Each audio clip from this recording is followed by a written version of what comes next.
Pues el- agradezco muchísimo que se me haya invitado esta mañana aquí. La verdad que esto me trae recuerdos porque yo pertenecía a JAC en sus tiempos, en el año 89 en Alcantarilla, 89-91. Estuve entre el 89, final del 89 y el 91 en JAC de Alcantarilla. Allí conocí a Pepe Nicolás y que fue el culpable de que yo estudiara teología en los franciscanos, porque yo me iba al seminario, inconsciente de mí, me iba al seminario, pero él me guió a estudiar teología con los franciscanos y desde entonces para acá. Y estas reuniones pues me suenan mucho, porque como las he participado y las he tenido, me suenan mucho y da mucho gusto tener un espacio de silencio, un espacio de... Porque en el fondo es eso, la palabra solo puede nacer del silencio. Si no hay silencio, lo que hay es barullo, no hay palabra. No hay palabra. La palabra nace del silencio. Y a mí se me ha pedido que hable de la síntesis del sínodo de la sinodalidad, ¿no? Este documento que han... Y me parece que habéis tenido muy buen acierto al poner la lectura del Evangelio de Marcos del bautismo de Jesús. Porque si algo está claro en la sinodalidad es que nace precisamente de la concepción del bautismo. Es decir, que el bautismo todos somos uno en Cristo. Como dice San Pablo a los Gálatas, en Cristo ya no hay ni hombre ni mujer, ni judío ni griego, ni esclavo ni libre. ¿Qué quiere decir esto? Que no hay diferencias ni sociales, ni de género, ni culturales, ni económicas, porque en Cristo somos uno. ¿Y por qué somos uno en Cristo? Por el bautismo, que es la fuente que nos permite acceder. Y esto es lo que el sínodo de la sinodalidad pone en razón, que es el bautismo. Ahora bien, el gran problema que tenemos en la Iglesia es que el bautismo, y esto yo soy muy insistente en esto en mis clases y en lo que escribo, se ha pervertido. No se puede bautizar a un nene de 8 días. No se puede. Es una locura bautizar a un niño de 8 días. Porque el bautismo es el acto consciente de integrarte en Cristo. Y no puede haber un acto consciente con 8 días. De una manera, digamos, marginal, se podría bautizar en casos extremos como sucedió en el siglo III. Una persecución, hay riesgo de muerte, queremos que la persona esté incorporada a la comunidad, lo bautizamos. Pero ya entonces sabían que existen varios bautismos, el bautismo de agua, el bautismo de sangre. Si querías ser bautizado, no lo pudiste ser y eres martirizado, ya estás bautizado. Y el bautismo de deseo. El simple hecho de querer ser bautizado ya es un bautismo así. Entonces, esto hay que acabar con esto. Esto fue San Agustín, el que lo introdujo en la Iglesia, el bautismo de infantes para el perdón del pecado original, que es una aberración teológica como una casa, que se ha extendido y nos la han enseñado, y eso es una barbaridad, eso es gnóstico, eso es herético. Y sin embargo lo hemos extendido en la Iglesia, como si fuera algo normal. Es una barbaridad, como un templo. Por eso decía mi abuela, ¿qué se va a quedar moro? Eso se decía, se va a quedar moro, pues no, se ha quedado moro. Y parece que, no, es que si no lo bautizamos no se salva. ¿Qué sabemos nosotros lo que Dios va a salvar y no va a salvar? ¿Qué sabemos? ¿Qué pasa? ¿Que todos los bautizados se salvan? Sí, hombre, sí. Hitler primero, ¿no? No, hombre, no. La salvación son otros mecanismos. El bautismo es la puerta de acceso a la Iglesia y a Cristo. Ese es el bautismo. Y por el bautismo, como decía el gran Juan XXIII, dice, el día más grande de mi vida no es cuando me hicieron papa, es cuando me bautizaron. Porque es cuando accedo a la Iglesia y a Cristo, claro, es el día más grande de mi vida. ¿Qué sucede? Que en la Iglesia hemos construido una estructura jerárquica que se llama apologético-jurídica desde el segundo milenio, a partir de Jaime de Petero. Perdonadme que utilice términos técnicos, pero a mí me parece fundamental que tengamos este conocimiento los cristianos. Fue un día y una hora cuando esto pasa. La bula Unam Santa del Papa Bonifacio VIII, donde dice, para salvarse toda criatura humana tiene que estar sometida al romano pontífice. Ole tus narices. No tiene que creer en Cristo, no tiene que amar al prójimo, no, tiene que estar sometida al romano pontífice. Y eso no ha sido abrogado. Es decir, no hemos hecho un acto de anulación dogmática de la bula Unam Santa. Simplemente no se le dé caso. Yo lo que le pido al Papa es que tenga valor y anule eso. Eso debe ser anulado. Igual que tiene que ser anulado A ver, cortáis un momento. El Concilio Vaticano I tiene que ser anulado. Porque en el Concilio Vaticano I, el Papa Pío IX lo que hizo fue un latrocinio. Solo invitó a los obispos que estaban de su parte. A los que estaban dudosos los extorsionó para que votaran a favor. Eso no es un concilio. Eso es un latrocinio como el de Éfeso, en el siglo V. Se le llama así, el latrocinio de Éfeso, un robo. Entonces, ahora hemos tenido la enorme suerte de tener el Concilio Vaticano II. El otro día un alumno en clase de eclesiología, soy profesor de esto, de eclesiología, me preguntaba por la iglesia palmariana. Dice, ¿qué es eso de la iglesia palmariana? Que sabéis la que es, ¿no? Es la que es del Palmar de Troya. No la del Palmar, sino la del Palmar de Troya.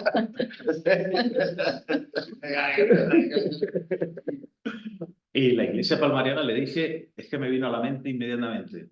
Fíjate, la iglesia palmariana es lo que sería la iglesia católica sin el Concilio Vaticano II. Eso sería la iglesia palmariana. Claro, misa en latín, todos los oropeles del Papa, todos los ritos litúrgicos, todo el ritualismo previo al Concilio Vaticano, eso sería la iglesia ahora. Pues bien, os aseguro que si el camino que ha iniciado el Papa Francisco con la iglesia en salida y la iglesia sinodal sigue adelante, dentro de 50 años diremos lo mismo que estamos diciendo ahora del Concilio Vaticano II. El Concilio Vaticano II fue una revolución en la iglesia, una revolución tan potente que inmediatamente vino la involución, todo el periodo de Juan Pablo II, pero que ahora se está retomando y lo que está haciendo el Papa Francisco es abrir la apertura que el Concilio Vaticano II dejó simplemente la puerta entreabierta, que es la sinodalidad. La clave es la sinodalidad. Dentro de 50 años diremos, el Papa Francisco hizo una segunda revolución en la Iglesia, que era necesario, pero es una revolución muy curiosa, porque es una revolución no para cambiar las cosas, sino para volver al origen. El Concilio Vaticano II, ¿qué hace? Vuelve al origen. Pone la Iglesia en los fundamentos originarios. El Concilio Vaticano II se nutrió de la revolución bíblica desde el siglo XIX, el estudio, la vuelta al estudio de los santos padres, lo que se llama el estudio de la patrística, que eso se hace en la primera mitad del siglo XX, del ecumenismo que nace en 1890 entre el mundo protestante, pero luego también va hacia el mundo católico. Todas esas renovaciones, bíblica, litúrgica, ecuménica, patrística, son las que han construido el Concilio Vaticano II. Y si os dais cuenta, pues tenéis que fiar en esto de mí si no lo habéis estudiado por vosotros mismos, todas esas renovaciones lo que hacen es volver al origen. Sí, volvemos a Jesús de Nazaret, volvemos a los evangelios. Es más, cada vez que ha habido una renovación en la iglesia ha sido vuelta al origen. San Francisco de Asís. ¿Qué hace San Francisco? Evangelios sin glosar. Volver al origen. Quitar oropeles, quitar liturgismos, quitar dogmatismos y volver al origen. Estudiar, leer, asumir los evangelios, las primeras comunidades que eran sinodales. Todas las renovaciones son volver al origen, porque lo otro no sería renovación, sería innovación. De hecho, todo el segundo milenio de historia de la Iglesia es una grandísima innovación. Eso no había pasado antes. El segundo milenio, desde más o menos siglo IX, X en adelante, es una innovación que es una perversión de la Iglesia. Esa jerarcología, ese poder absoluto por parte del Papa, esa estructura clerical que nace Bula Unam Sanctam, pero alrededor 1200, 1300, ese clericalismo. El Papa Francisco identificó claramente el clericalismo como el gran mal de la Iglesia y por eso van contra él. Fijaos esta minucia de fiducia supplicans. Fiducia supplicans, si no es nada, si estamos bendiciendo coches, estamos bendiciendo casas, no podemos bendecir a unas personas. No, bendígase 10 segundos y que no sea un acto litúrgico. ¿Y cómo se han puesto? Pero vamos a ver. La puerta de la iglesia. Y en la puerta de la iglesia, no, La puerta de la iglesia. la puerta de la iglesia. Sin cruzar. No vaya a ser que alguien se pueda confundir. Es decir, un documento tan poca cosa y cómo se han puesto. ¿Por qué se han puesto así? Porque antes de ayer se permitió a las parejas gays ser padrinos de bautismo y confirmación, ahora se les bendice, aunque no se bendiga el vínculo, aunque no se bendiga... ¿Y mañana qué va a ser? O sea, tienen miedo a perder el poder. Porque Fiducia Supplicans lo que ha hecho, y yo he sido un poco crítico con ese documento, pero en el fondo hay una cosa muy buena en ese documento, y es que les quita el poder a los ministros sacerdotes, y no digo sacerdotes porque no son solo ellos, todos los que hemos sido bautizados somos sacerdotes, todos hemos sido bautizados como sacerdotes. Algunos son ministros sacerdotes, o sacerdotes ministros, como queráis. Le ha quitado ese poder que creían tener porque eran ellos los que daban las bendiciones y lo ha puesto en el lugar donde está. La bendición es de Dios. Y las bendiciones no son sacramentos, son sacramentales. Es decir, no es un sacramento, ¿por qué? Porque no es la experiencia visible del amor invisible de Dios, pero sí es un sacramental. De alguna manera, entre tinieblas, podemos ver a Dios a través de eso que llamamos las bendiciones. Entonces, lo que ha hecho el prefecto del dicasterio de la doctrina de la fe actual, Víctor Fernández Tucho, lo que ha hecho es una muy buena argumentación teológico-sistemática para arrancar del poder clerical la bendición y ponerla en su sitio, que es la comunidad. Por eso el documento es muy importante, y por eso les ha dolido mucho, y por eso siguen por ese camino de crítica. Claro, vamos a entrar directamente en el sínodo de la sinodalidad, 2021-2024. La mayoría de obispos están en el plan que estaba la curia romana cuando el Papa Juan XXIII convocó el concilio. ¿Sabéis lo que decía la curia? Bueno, el Papa pasa, la curia queda. Ya nos encargaremos nosotros, ¿no? Como decía, ¿quién era aquel ministro de Franco que pasó a la democracia? Decía, bueno, vosotros haced las leyes que yo haré los reglamentos. Dejadme los reglamentos a mí. Eso es lo que quieren, que les dejen los reglamentos. ¿Qué quiere decir esto? Quiere decir que, bueno, sí, el Papa ha dicho que vayamos allí, pues vamos allí, total. ¿No? Porque lo primero que hizo el Papa fue, como había hecho con Querida Amazonia, como se había hecho con Querida Amazonia, como se había hecho con el sínodo de amor que dio origen a Amoris Laetitia, una encuesta al pueblo de Dios. Claro, vamos a ver. Esto de que el sínodo de obispos, esto lo fundó el Papa Pablo VI después del Concilio Vaticano II, recogiendo lo que el concilio había dicho. No podemos estar en una iglesia haciendo concilios, tenemos que estar en concilio, ¿no? Tenemos que ir en concilio constante, y eso se llama iglesia sinodal. Sabéis que la palabra sinodal viene de sin o dos, en griego, que significa caminar juntos, hacer un camino juntos. ¿Cómo se llamaba este santo? En el año 400, que duró 2 años, coño, se me olvida el nombre, San Pico de Oro. Crisóstomo, San Juan Crisóstomo. San Juan Crisóstomo decía que la iglesia tiene nombre de sínodo. Claro, duró 2 años de obispo. Así que no podía durar mucho. Si tienes 2 pares de zapatos y se están pudriendo en el armario, te sobra uno, dáselo a tu hermano. Duró 2 años. San Juan Crisóstomo decía que la iglesia tiene nombre de sínodo porque se organiza como sínodo, como caminar juntos. Esta estructura clerical es muy posterior, no es el origen de la iglesia. De alguna manera se empieza a pergeñar a partir del siglo IV, cuando el Imperio Romano se apropia de la iglesia, cuando la iglesia se convierte en la religión oficial del imperio, cuando se pervierte de una manera absoluta. Ahí nace el clericalismo. Y ese clericalismo está haciendo un daño brutal a la iglesia. Un daño brutal porque se confunde la iglesia con el clero. La palabra clero es una palabra muy fea, porque la palabra clero significa herencia. Herencia. El que ha recibido algo por herencia, eso significa clero. Pero vamos a ver qué pasa, que el cura lo ha recibido por herencia. Eso podría ser en el judaísmo, que los sacerdotes eran por familia, pero en el cristianismo. De hecho, esto de bautizar niños a los 8 días nos viene del judaísmo. Que la inclusión en el pueblo judío era a través de la... ¿Cómo se llama? El corte del prepucio. La circuncisión. La circuncisión se hacía a los 8 días. O sea, lo hemos heredado del judaísmo. No, que no somos judíos, leche, y no tengo nada contra el pueblo judío, pero no somos judíos, porque para eso, como dice San Pablo, dice, ¿qué pasa? ¿Que hay que estar circuncidado para ser cristiano? Pues no. El que esté circuncidado bien y el que no esté circuncidado muy bien, no, tampoco pasa nada. somos cristianos, seguimos a Cristo, y para seguir a Cristo no hace falta, pero hemos heredado eso. Y hemos heredado una concepción del sacerdocio pagana y judía. El sacerdocio cristiano es distinto. La carta a los hebreos. Cristo es el único sacerdote, el sumo sacerdote según la línea de Melquisedec, no la línea de Aarón, no por herencia. Y nosotros, es decir, Cristo ha hecho el único sacrificio válido.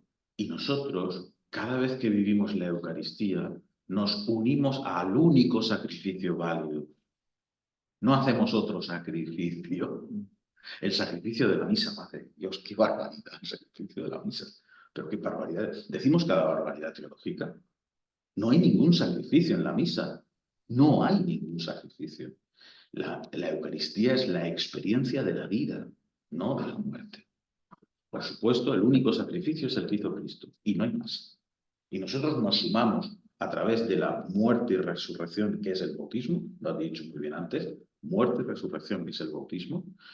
Pero claro, ¿cómo vamos a vivir la muerte y resurrección si teníamos 8 días? Yo no me acuerdo de mi bautismo. ¿Cómo voy a acordar? Si tenía 8 días. Es imposible.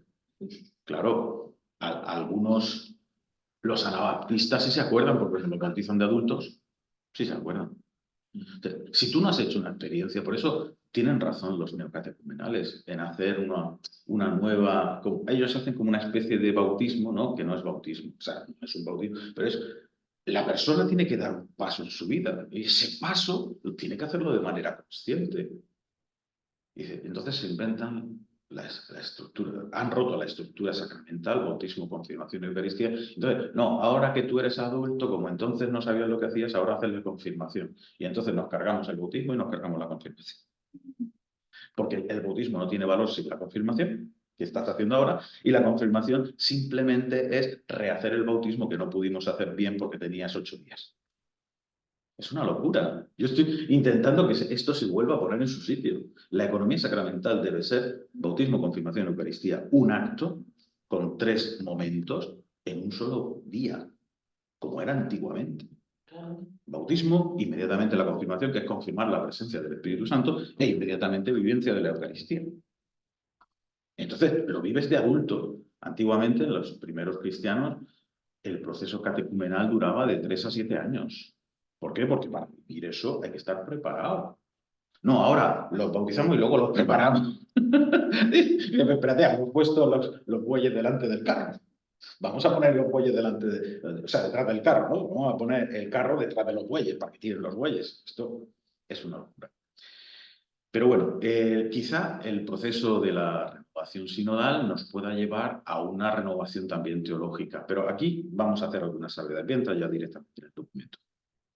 Entonces, el Papa manda a las comunidades, a las diócesis, también a los movimientos y tal, ¿no? Y luego el documento está abierto y cualquiera lo puede ver por las cuestiones. Hubo diócesis donde se negaron a hacer la consulta, muy poquitas, porque obispos enfrentados al Papa, de hecho un obispo no se puede enfrentar al Papa porque pierde inmediatamente su autoridad. Un obispo que se enfrenta al Papa pierde inmediatamente su autoridad porque su autoridad le viene del Papa. Entonces la pierde, ¿no? Entonces no se puede enfrentar de forma directa. Ya ha habido algunos que lo han cesado y me parece que son pocos los que, si hubieran tenido más mano dura, creo que, porque claro, estos no tenían ningún problema cuando era otro Papa el que ahora sí tienen problemas. Luego, ese documento diocesano, que cada diócesis se organiza como quiere, pues ¿qué ha sucedido? Que en la mayor parte de las diócesis el obispo nombra una comisión, esa comisión, al final, las propuestas que vienen de todos sitios, yo que estoy en la comisión hago lo que me da la gana con las propuestas. Eso es filtrar.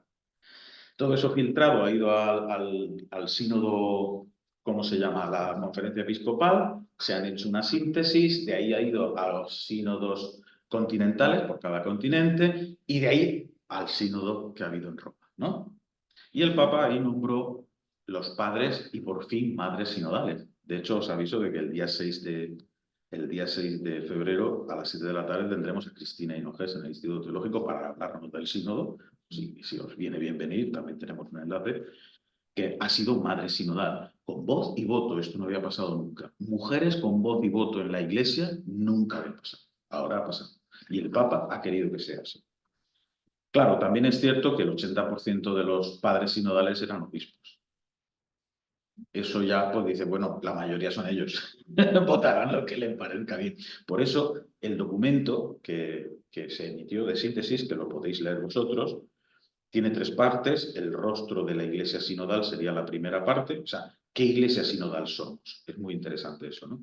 La segunda parte, todos discípulos, todos misioneros. Si la Iglesia está en misión, pues todos estamos en participar. Y la tercera parte, a ver cómo se llama, la tercera que no recuerdo. Permitidme aquí. Tejer lazos, construir comunidad. Alguien. La tercera, tejer lazos, construir comunidad. En cada parte hay una serie de puntos que se han tratado. Nos explicó Cristina cómo se había hecho. Habéis visto las imágenes. Mesas redondas, donde había 12 personas en cada mesa redonda. Eso fue idea del Papa Francisco. Una mesa redonda. ¿Por qué? Para que no haya presidencia. Ya, es que la estructura física condiciona mucho, ¿eh? El hecho de que no haya una presidencia, porque si no, lo más normal, ¿qué hubiera pasado? Que el cardenal se sienta en la presidencia y dirige. No, buenos días, muy buenos días. Ondas, y además prohibió que al lado de un cardenal se sentara un sacerdote o un obispo. Es decir, que hubiera siempre alternos. No que se sienten todos juntos y hagan piña. No. O sea, eso lo hizo el Papa mismo, ¿no? Cada uno tenía su ordenador, se habían distribuido por temas y por idiomas. Estaban en la mesa, eran temas e idiomas. Tú te podías, oye, que sabes varios idiomas, pues te pones en varios idiomas y en los temas que tú consideras y cada día la reunión.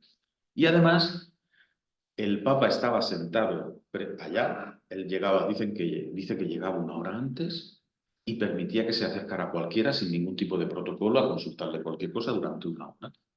Y luego, eso sí, había determinado que el cardenal en cada mesa se sentara de cara al Papa. Que el Papa tuviera línea visual con cada... Es muy interesante, ¿eh? O sea, el Papa es muy listo. Quiero decir, tiene mucho bagaje, mucha experiencia de cómo se hacen las cosas, ¿no?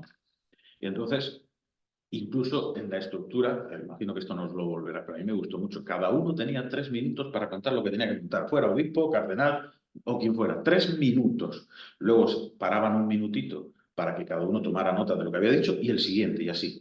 Y luego otra ronda para ir, y así 3 rondas. O sea, esta era la forma de trabajo, ¿no? Es muy interesante que el Papa ha pedido que esta forma de trabajo se extienda a la diócesis. Claro, ¿por qué no? Y además, uno de los puntos muy interesantes que pide el documento de síntesis es que se implemente esto de manera efectiva, es decir, impositiva en la diócesis. Que haya un consejo diocesano, sinodal diocesano, donde estén representados todos y todas y donde se trabaje de esta manera. No, venga, yo aquí me ha nombrado el obispo a mí responsable de esto, convoco a los que quiero, les tomo lo que me dicen, hago con ello lo que me da la gana. De hecho, me han contado una anécdota muy interesante de un obispo cercano a esta diócesis, pero no está en esta diócesis, está en otra, no puedo dar nombres, que consultó a los laicos que tenía en su responsable de los distintos movimientos y les dijo, dadme vuestra opinión. Y cuando le dieron la opinión, los convocó y les dijo, lo que habéis dicho no me gusta y lo he tirado a la papelera. Así, pero además quiso dejarles claro que no le había gustado, ¿entendés? Hombre, no pregunte usted, ya que pregunta, no le queda más remedio. Puede tirarlo a la papelera, pero quiso dejarles claro que no le había gustado. ¿Por qué? Porque así marca a los siguientes. Claro, ya sabéis lo que podéis decir, ¿no?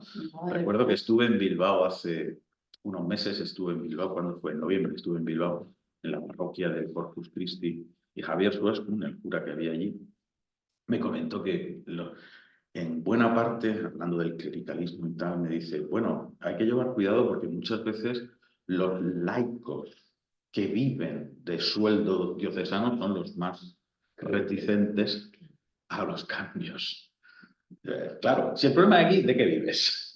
Si tu vida depende de que las cosas no cambien, tú no vas a hacer nada porque las cosas cambien. Claro. Entonces, hay que llevar cuidado con eso. Bueno, ¿qué hicieron en esto? cuando hicieron la síntesis, ¿no? Cuando hicieron la síntesis de todo para hacer este documento, que hicieron, bueno, pues hay siempre, en cada punto que se trata, hay unas convergencias. Entonces, ¿en qué estamos de acuerdo? Estas son las convergencias. Luego hay divergencias o cuestiones que afrontar y luego propuestas que hacemos. Hay que tener presente que este documento de síntesis todavía no es nada, porque este documento vuelve otra vez por voluntad del Papa, porque el sínodo tenía que haber acabado en 2023, pero el Papa, junto con el secretario del sínodo, ¿y cómo se llama el cardenal este que no me acuerdo del nombre? Bueno, decidieron que ahora hubiera una vuelta, que todo este documento volviera otra vez a las comunidades, volviera a las diócesis, se tomara otra vez en cuenta y ya por fin hacer en octubre de este año 24 el sínodo definitivo. Cuando ese sínodo concluya, el documento que salga de ahí no será magisterio. Lo que será magisterio es cuando el Papa emita una exhortación apostólica posinodal. Eso será magisterio. De la misma manera que pasó con Amoris Laetitia. Había cosas en el documento, en el Instrumentum Laboris que se llama, el documento previo, que pedía Amoris Laetitia, que el Papa no considera y por tanto no pasan. Por ejemplo, la ordenación de sacerdotes casados. Eso no está recogido por el Papa, por tanto no es magisterio. De hecho, 2 oportunidades ha tenido el Papa Francisco de hacerlo, la querida Amazonia y Amoris Laetitia, y no lo ha hecho. No, tiene miedo de que eso pueda provocar un cisma. Estoy convencido que vamos a tener un cisma de los ultraconservadores, de los radicales extremos. Y como no vamos a evitar el cisma, no le hagamos caso, no les debemos dar ninguna concesión. Se van a ir sí o sí. Porque si no es la iglesia que ellos quieren, no van a estar en esa iglesia. Ellos van a tener su propio. Como vamos a tener un cisma, no le hagamos caso. Porque si no es un chantaje, que es lo que hicieron en el Concilio Vaticano II. Para evitar el cisma en el Concilio Vaticano II, chantajearon a la mayoría que quería una apertura en el concilio. Eso fue un chantaje. Y no se pueden consentir los chantajes. Digamos que la mayoría aperturista del Concilio Vaticano II quiso integrar a la minoría y eso nos provocó que, por ejemplo, tengamos la aberración que hay en Lumen Gentium 10, creo que es el número 10, en el que se dice que entre el sacerdocio común de los fieles y el sacerdocio ministerial existe una diferencia esencial y no solo de grado. Es decir, que entre los ministros sacerdotes y los demás que estamos solo bautizados hay una diferencia ontológica esencial. Y sabéis que la teología dice que imprime carácter tanto el bautismo como el orden sacerdotal. Imprimir carácter, ¿qué significa? Te cambia tu ser. Cuando tú eres bautizado, te cambia tu ser y por eso no puedes volver a ser bautizado, porque ya ha cambiado tu ser. De la misma manera se inventaron, porque eso es un invento, que el orden sacerdotal imprime carácter y cambia tu ser. Por eso un sacerdote, aunque sea un sinvergüenza de la madre que lo parió, seguirá siendo sacerdote toda su vida, aunque esté suspendido y no pueda ejercer, seguirá siendo sacerdote. ¿Y eso por qué? Porque metieron esa morcilla de que la diferencia entre los dos sacerdocios es esencial y no solo de grado. No solo que hay un grado distinto, sino que es esencial, radicalmente distinta. Eso hay que quitar. Eso hay que eliminar. En la Iglesia todos somos iguales por el bautismo, porque todos somos en Cristo. Y en la Iglesia solo hay un sacerdote que es Cristo. No hay más sacerdotes. En todo caso, todos somos sacerdotes en el sacerdocio de Cristo por el bautismo. Pero no hay más. Lo que hay son ministros. Por aquí va el documento de síntesis, por los ministerios. Pero como esto suena protestante, los ultras ya están en plan de llevar la batalla por ahí. Y ahora hablaremos de eso, porque voy a hablar de los puntos, digamos, las convergencias y las divergencias, ¿vale? Para que tengamos una idea de por dónde va el asunto. Porque esto va a volver a las comunidades. Entiendo yo que nuestro señor obispo nos lo hará llegar. Lo hará llegar a la OAC para que tome en cuenta el documento y dé su. Entonces, si hacéis un estudio de esto, de delación católica, y os parece que se debería reproponer otras cosas, pues es vuestra oportunidad, es vuestro derecho que se os consulte y es vuestro deber dar vuestra opinión sobre esto. Y es el deber de la diócesis asumir esas propuestas y devolverlas al sínodo, no ocultarlas. Claro, ¿qué sucede? Que al final quien tiene que mandar esas propuestas es la diócesis. Yo creo que deberíamos intentar arbitrar otra fórmula para que la voz de todos sea escuchada. Si no, la voz de todos no será escuchada. Bueno, entonces lo hicieron de esta manera. ¿Para qué? Para que siga siendo un sínodo, para seguir caminando juntos, para no pelearnos. ¿En qué estamos de acuerdo? Esto. ¿En qué no estamos de acuerdo? Porque a veces es más importante ponernos de acuerdo en qué no estamos de acuerdo que en qué estamos de acuerdo. O sea, establecer las diferencias. En esto estamos de acuerdo y en esto no. Esto, los que se dedican a la política saben muy bien cómo funciona. Porque cuando tienes que pactar con otro partido político alguna enmienda o alguna cosa, pues oye, pues esto sí, esto no. Y me parece una forma de funcionar magnífica, ¿no? La gente que tiene experiencia de esto sabe cómo se hace. Pues estamos de acuerdo en A, no estamos de acuerdo en B y hacemos estas propuestas. Esto es lo que el documento da, propuestas. Sin embargo, es tan importante ver cuáles son las convergencias como las divergencias. Bueno, primera convergencia. Mayor inclusión de los laicos, especialmente de las mujeres. Esto es una convergencia. Mayor inclusión, las palabras son importantes. No igualdad, mayor inclusión. Claro, hemos vivido una iglesia de la exclusión de las mujeres. Pues ahora vamos a una iglesia en donde de alguna manera queden incluidas, ¿no? En los procesos de discernimiento y en la toma de decisiones, con voz y voto. Esto es lo que está pidiendo el sínodo, que haya voz y voto, que las mujeres, oye, las mujeres son el 50% porque sean el 50% leche. ¿Pero esto qué es? Los laicos somos el 90%, pues si no el 90%, por lo menos una mayoría. Es decir, que no porque los obispos, es que esto es una cosa importante que hay que tener en cuenta. Obispo es una palabra que significa episcopo, del griego viene de episcopo, que significa supervisor. En griego significa episcopei, ¿no? Mirar por encima, revisar. Los obispos nacieron, los episcopoi nacieron en el siglo II porque empezaron a aparecer iglesias heréticas, iglesias gnósticas, los gnósticos. Entonces, una forma de ver que esas iglesias no infectaran a las otras era que entre las iglesias se mandaban supervisores unas a otras para que vieran si estaban en comunión unas con otras. Con el paso del tiempo, esos supervisores pasaron a ser lo que hoy sabemos, lo que hoy entendemos por obispos, gobernantes, en vez de ser simples supervisores. Es decir, aquí somos una comisión, pues vamos a nombrar a Juanjo para supervisar que en la comisión de Alicante están haciendo algo parecido a nosotros, para que nos diga si allí podemos estar en comunión o no. Eso es. Pero al final resulta que Juanjo se hace el presidente de la comisión de aquí, solo porque se le ha mandado el cargo. Entonces, ese es el procedimiento que sucede. El obispo es el representante de la comunidad, no es el jefe. Hay que hacer una reforma para esto. Es el representante de la comunidad, no el jefe. Por eso pide que el acceso a los ministerios también haya, esto lo pide el sínodo, haya, digamos, un procedimiento de mayor inclusión en el acceso a los ministerios. El Papa Francisco, sabéis que ha permitido que las mujeres accedan ¿cómo se llama? El lectorado, lo que se llaman las órdenes, no, las órdenes menores no. Es el paso, pero es que no me acuerdo cómo se llama. O sea, todo lo que sea orden le da miedo que la mujer entre. Por eso no quieren que las mujeres sean diáconas. Colitado. El acolitado, pero eso no es orden, ¿no? No. Y lectorado. Y lectorado. Que no son ministerios. Ellos le llaman ministerios como si fuera algo menor. Era algo previo al diaconado. Eso es, pero no es el escalafón ya del orden.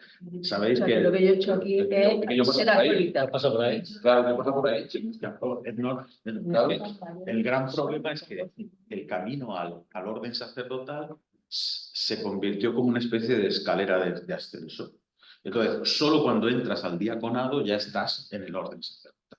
Por eso no permiten que las mujeres, cuando en el origen de la Iglesia está demostrado que las mujeres fueron diáconas. De hecho, el diaconado era el ministerio instituido, el único ministerio instituido.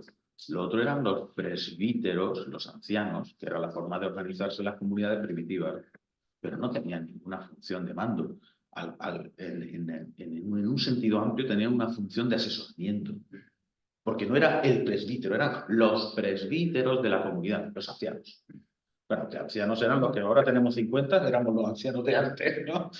Hoy ancianos diríamos los de 70 años, 80. Antes con 40 y pocos ya eras anciano, porque te quedaban 4 siestas. Con 40, sí, los 45 era la edad media de morir. Ha avanzado esto. Entonces, por eso no permiten y no lo han consentido y han establecido una batalla radical contra Francisco para que no permita la ordenación como diáconas a las mujeres.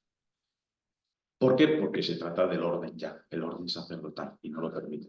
Entonces, aquí en el mismo sínodo, ya lo veréis ahora después lo voy a decir, en el mismo sínodo se ha dicho que, bueno, si no se permite, al menos que el diaconado se rebaje. Es decir, ya que no van a permitir que las mujeres accedan al diaconado, rebajar el diaconado. Sacar el diaconado del orden sacerdotal para que las mujeres puedan ser diáconas. Esos son apaños, eso no va para ningún sitio. Bueno, otra convergencia. Los pobres en el centro de la Iglesia. En esto he estado de acuerdo, todo el sínodo, los pobres en el centro. Aquello que los pobres no deben ser tratados como objetos de caridad, ¿no? Y se une el grito de la tierra con el grito de los pobres porque son un mismo grito. Esto es la amazonina, ¿verdad? Y en el fondo, pues, la opción preferencial por los pobres que nos viene de América Latina. Por otro lado, promover pequeñas comunidades eclesiales. Las pequeñas comunidades eclesiales ya viven o deberían vivir un estilo sinodal de iglesia en relaciones de cercanía y fraternidad. No es así, porque en el fondo el sacerdote replica en su parroquia lo que el obispo hace en la diócesis, el ordeno y mando. Eso es lo que hacen la mayoría de sacerdotes, hacen eso, ordeno y mando. Por eso pide el sínodo que los consejos pastorales tengan obligatoriedad y que el sacerdote sea el presidente, pero no el jefe. Como en todos los órganos colegiados, el presidente puede tener voto de calidad, pero ya está, voto de calidad. Es un órgano, generar órganos colegiados en las parroquias. No sirvientes del sacerdote, sino responsables de la comunidad. Hombres y mujeres que son responsables en la comunidad. Un cambio urgente, pide el documento de síntesis, en la formación de los seminarios y las casas de formación. Urgente, urgentísimo. Un cambio, yo preferiría cerrar los seminarios. Eso es lo que me pide el cuerpo, hay que cerrar los seminarios. Porque los seminarios son los centros de formación de los clérigos, del clericalismo. Son los centros de formación del clericalismo. Alejandro nos dio buena cuenta. No dio buena cuenta el año pasado. Sí, porque lo sabes tú de primera mano. Fuiste seminarista por ahí. Ellos forman para ser caciques de parroquia, no es otra cosa. Los seminarios hay que cerrarlos y dar una formación distinta. Lo que ha hecho Cobo en Madrid es muy interesante. Ha nombrado un comité con muchas mujeres, o mujeres que asesoren.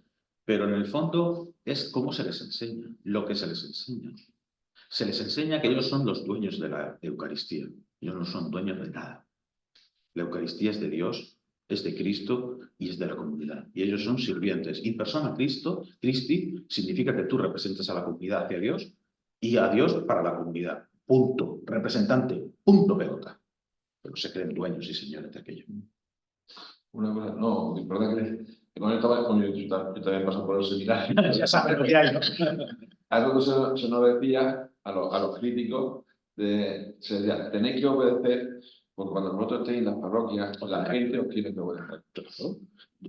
Ese era el argumento. Caciques, Sí, ese era el argumento que nos daba. Y don Tomás Malagón tenía una frase preciosa cuando nos decía a los seglares la OA, dice, mirad, cuando nos hablaba de los curas de las parroquias, dice, mirad, y él era consejero general. Todo cura ha sido formado para ser señor cura. Exacto. Ha sido formado para eso. Esa frase que la llevo aquí. Ni derecha, ni izquierda, ni progresista. Todos han sido formados para ser señor cura parroquia. Hay que decir en descargo de esta forma de ver la Iglesia que quizá en el momento en que apareció, a partir de San Agustín, quizá podía ser necesaria para que no desapareciera la Iglesia. Es decir, que haya un grupo de personas, porque San Agustín fue el que integró el sacerdocio y el celibato. Los presbíteros no eran célibes, eran célibes los monjes. Pero como San Agustín creó un monacato de presbíteros, lo fusionó y desde entonces se hizo costumbre. Pero no fue obligatorio hasta el Concilio de Trento. El celibato no es esencial el celibato en el ministerio sacerdotal, no es esencial, debe ser dejado como algo opcional, pero no es esencial, que es lo que el Papa quiere, pero no se atreve todavía a dar ese paso. Entonces, el perfil del presbítero pastor e inserto en la vida del pueblo, sin clericalismo ni un estilo de vida alejado de la vida cotidiana del pueblo. Pues qué mejor que tenga mujer e hijos y sepa lo que hay en la vida. Qué mejor que tenga mujer e hijos. Sería lo adecuado. Una iglesia incondicionalmente abierta y acogedora de todos. Esto también pide una iglesia abierta incondicionalmente y acogedora de todos. En la iglesia no se puede excluir a nadie, ni por cuestiones de matrimonio ni de género. Esto lo dijo antes de fiducia súplicas, ¿no? Ah, no, ¿qué pasa? Que como estás divorciado y te has vuelto a casar, ya no te damos. Vosotros os imagináis a Cristo en la última cena diciendo, tú no, que estás divorciado. Es que de verdad que es una cosa que dices. No, tú no que eres gay.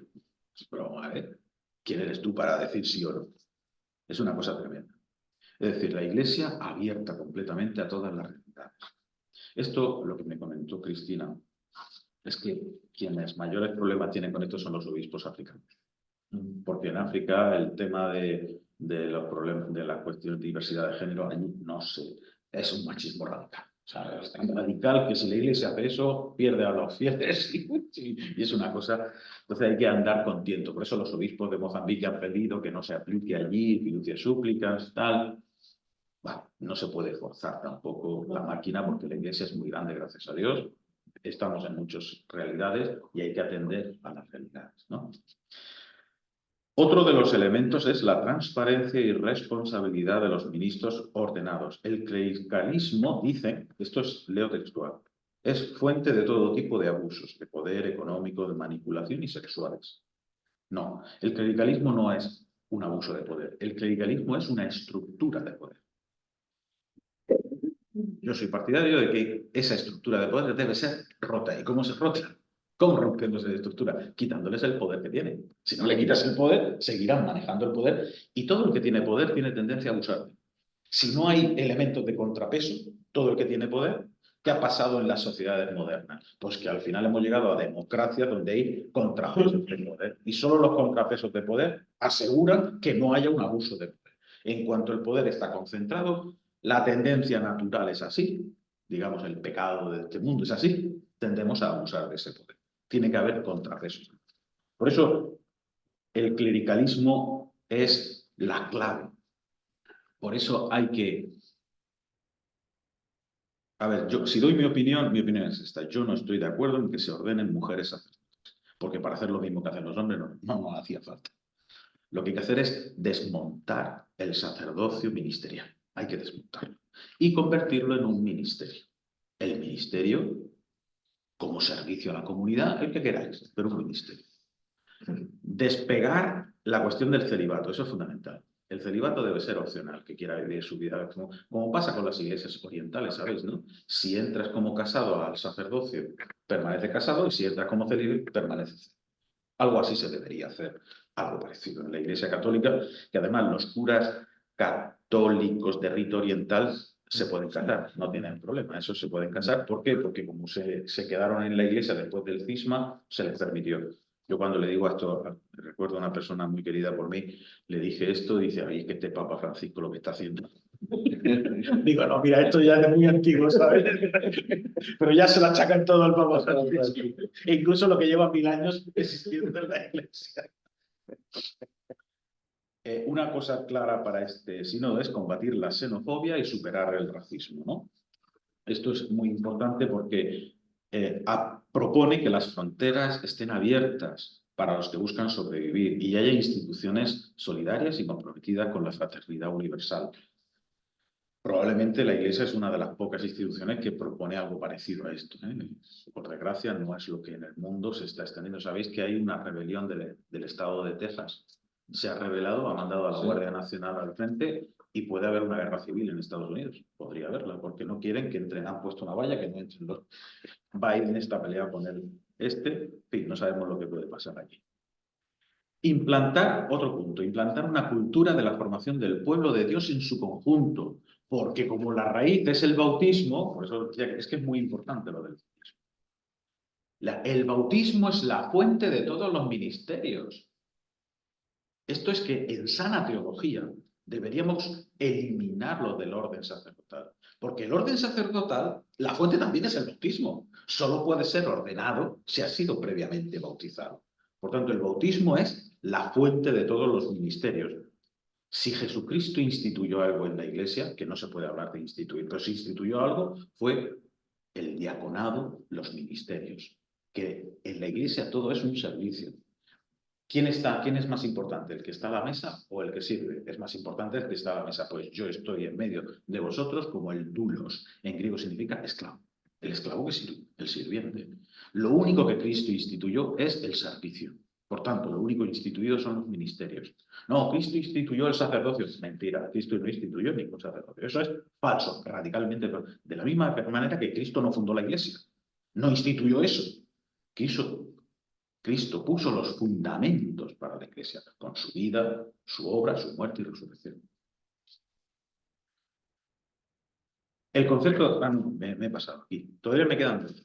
Una reforma radical de la curia romana y del primado. El Papa ya empezó el camino de la reforma, pero el sínodo pide una reforma más profunda, porque si no, no podemos acabar.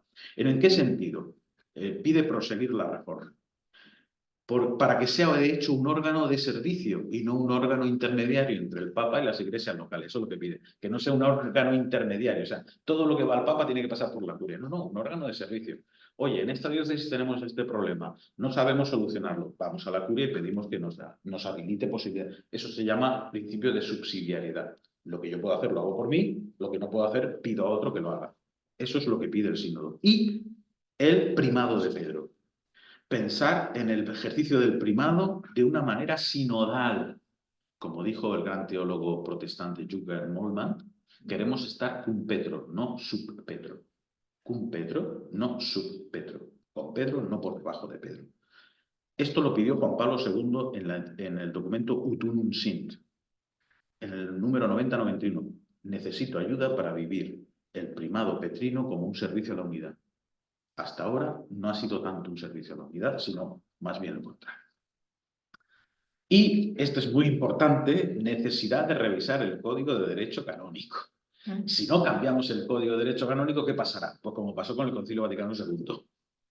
Que si no hay una reforma, fijaos, el Papa no tiene que cambiar la doctrina sobre el celibato, solo tiene que cambiar el derecho canónico. A partir de ahora los ministros podrán no ser célibes. Ya está. Solo tiene que cambiar el derecho canónico, no tiene que cambiar doctrina ninguna, porque esto es una cuestión de disciplina eclesiástica, no es una cuestión teológica. Igual que se dice, y a partir de ahora, cualquier bautizado o bautizada podrá ser ministro sacerdote. Eso lo cambia el Papa en el derecho canónico, no hace falta que cambie doctrina ni nada de eso. El Papa Juan Pablo II dijo que la Iglesia no se podía arrogar, la Iglesia puede arrogar lo que quiera, si es una decisión eclesiástica, no es una decisión divina. No ha dicho Dios que quién puede ser sacerdote o no. Dios lo que ha hecho es hacerse en Cristo el único sacerdote. Y a partir de ahí en el bautismo todos somos sacerdotes. Bien, vamos a las cuestiones de difícil consenso. La sinodalidad en la Iglesia como intrínseca a su naturaleza. Esto no estaban todos de acuerdo. Que sea intrínseco a la naturaleza de la Iglesia la sinodalidad. Sin embargo, curiosamente, los laicos y laicas sí creen esto y los obispos no.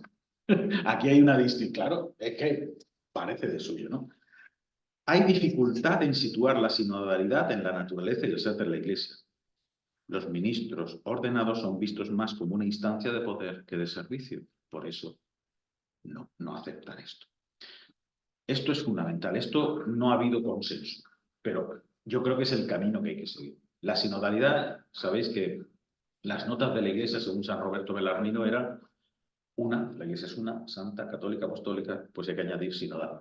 Si la Iglesia no es sinodal, no es la Iglesia de Cristo, es otra cosa, pero no es la Iglesia de Cristo. Solo una Iglesia sinodal. Por eso hay que incluirlo. Aquí no basta con una reforma del Código de Derecho. Aquí hay que hacer también una reforma de la doctrina oficial. Lo que pasa es que sabéis que la doctrina en esto está anquilosada. El Concilio Vaticano II no modificó doctrinalmente las cosas. Hay que hacer esa modificación de la doctrina a partir del concilio. No se ha hecho y por eso los ultraconservadores en la Iglesia se agarran a que la doctrina sigue diciendo eso. Y aunque tú le expliques que eso no está de acuerdo con el concilio, como en la doctrina materialmente sigue diciéndolo, entonces por eso yo digo que hay que abrogar normas, doctrinas. La reglamentación.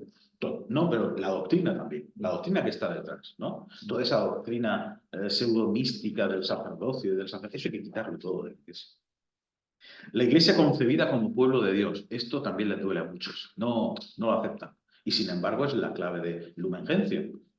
Lumen Gentium tiene 3 primeros capítulos. El capítulo 1, el misterio de la Iglesia. El capítulo 2, el pueblo de Dios, la Iglesia, pueblo de Dios. El capítulo 3, la jerarquía como servicio en la Iglesia. Durante un año, el capítulo 3, la jerarquía, fue capítulo 2, y el capítulo 2, el pueblo de Dios, fue capítulo 3. Sin embargo, el presidente de la comisión, el cardenal Schwenz, Phillips, le dio la vuelta. Y eso se ha llamado el giro copernicano del concilio. Puso el pueblo como capítulo 2 y la jerarquía como capítulo 3. Primero, la Iglesia, el misterio de Dios, ¿no? La Iglesia de la Trinidad. Después, la Iglesia es pueblo de Dios. Y después, la Iglesia tiene una jerarquía como servicio. ¿Os dais cuenta? Esto es la clave. Pues todavía hay muchos que no quieren avanzar por el camino de que la Iglesia es pueblo de Dios. Hay divergencias, sobre todo entre los obispos. Hay divergencias en el concepto de tradición. No han aceptado ni siquiera el concepto de tradición del Concilio Vaticano II. Están en el Vaticano I esta gente. Tienen problemas con este concepto de tradición. La tradición es la historia del Espíritu Santo en la historia del pueblo de Dios. Eso es la tradición. La tradición no es un conjunto de cosas. Decía un fraile que ya falleció, Padre Oliver, hace muchos años, el Padre Oliver, cuando me dio clase. Algunos lo habréis conocido, al Padre Oliver. Decía, Roma es el depósito de la fe. Todo el que va allí la deja. Se va a hacer un depósito bien grande. Pues eso es lo que creen. Ellos creen que la tradición es eso, hacer un depósito ahí de cosas no como traditio viva, que es Dei Verbum, que es el documento del Concilio Vaticano II, habla de la tradición viviente. La Iglesia es una tradición viviente. Tradicio porque traemos, pero vivimos. Adaptamos a hoy. Si no, no tiene ningún sentido esa palabra. Otra más es la distinción entre doctrina y disciplinas. Eso hay muchos que no quieren cambiar la distinción entre doctrina de la fe y disciplinas. Otro punto difícil es la ordenación de hombres casados. No se ponen de acuerdo. La ordenación de mujeres, menos todavía. Y también hay muchos obispos que no están de acuerdo del paso del sínodo de los obispos al sínodo de la Iglesia. Eso que he comentado al principio, ¿no? Pablo VI creó el sínodo de los obispos y lo que ha hecho Francisco es ampliarlo. Pero ¿cómo que el sínodo? Hombre, a ver, en el mundo, pensad en el mundo antiguo, sin internet, sin carreteras, sin nada. ¿Cómo se hacían los sínodos, los concilios? Pues iba un representante de cada comunidad. ¿Quién era el representante? El obispo, claro. Pero ¿de qué hablaba el obispo allí? ¿De lo que le daba la gana? No, de lo que le había dicho la comunidad que tenía que hablar. Si eso fuera así, es decir, que nosotros como comunidad nombramos un representante o una representante que nos representa, bendito sea Dios. Pero como eso no es así, que es los obispos, pues lo que habrá que hacer es el sínodo de la Iglesia. Todas las realidades eclesiales, todas las partes de la Iglesia tienen que estar representadas. Pero eso también ha sido divergencias, ¿vale? Ahora estamos en la parte de las divergencias. Y luego, el lugar de los teólogos y de la teología en una iglesia sinodal. Esto también ha sido divergente. ¿Por qué? Porque en este sínodo, y bien que les ha jodido, el papel de los teólogos se redujo a una tarea de sistematización de las aportaciones, una tarea técnica. Imaginaos, yo soy el teólogo de esta sala. Estamos hablando, llegamos a una conclusión, y yo como teólogo, ¿de qué me encargo? Pues técnicamente de darle forma técnica, pero no de modificar, sino de darle forma. Eso es lo que han hecho los teólogos en este sínodo. Y eso es lo que no les gusta a muchos. ¿Para qué he estudiado yo tantos años teología? ¿Para que vengan estos y me digan lo que tengo yo que escribir? Hombre, no, para eso estoy yo aquí. No, mi misión es técnica. Yo conozco la historia de la teología y sé cómo esto que queréis hacer se debe hacer. Y pues esto hay que decirlo así. En eso también. Conclusión de todo este proceso sinodal. Este acontecimiento sinodal ha sido un acontecimiento del Espíritu, desde mi punto de vista. Obligar a obispos, me lo dijo Cristina, ¿no? Dice, cuando llevaba, la primera semana estábamos todos como conociéndonos. A las 3 semanas ya habías llegado a un nivel de empatía con los obispos, con los cardenales, con los demás miembros, que eso te permitía entender al otro, entender su forma de... y entender cómo las cosas se deben decir de manera que todos las podamos aceptar. Es decir, que, oye, pues que este obispo dice que allí en Mozambique, si utilizamos el término LGTBI, lo van a colgar por los pies. Como decía, lo van a colgar. Oye, ¿por qué no decimos diversidad de género? Pues la palabra diversidad de género es aceptable, pero la palabra LGTBI no. Es decir, ¿para qué? ¿Y cómo se llega a eso? Mediante el conocimiento. La sinodalidad es conocernos. Y saber que no estás contra mí, sino que tú tienes otra perspectiva, otra realidad, y que tú necesitas que las cosas se expresen de una manera y yo necesito. Entonces, así se producen las... De alguna manera vamos transigiendo unos con otros, estamos conociendo. Eso ha sido muy importante, el procedimiento. Ojalá se exporte ese procedimiento a las iglesias locales. Ojalá. Sería maravilloso que se exportara. Porque es una forma de es una metodología de trabajo muy interesante, ¿eh? De hecho, me comentó Cristina que los responsables de informática y todo esto, cada vez que llegaban allí, cada uno tenía su ordenador con los documentos que iban a trabajar en el idioma que iban a trabajar. Eso hace falta una cantidad de organización brutal. Y todo lo que se recogía en los ordenadores iba a un lugar central donde estaba todo perfectamente organizado. O sea, esa forma de organizarnos que hoy permiten las nuevas tecnologías es una cosa maravillosa, que podríamos exportar.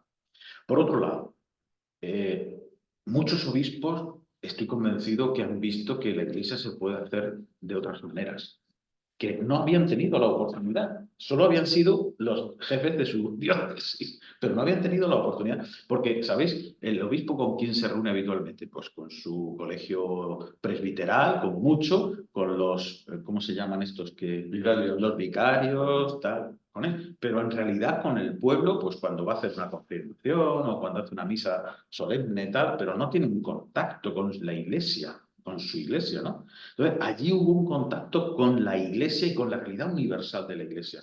Eso es muy importante.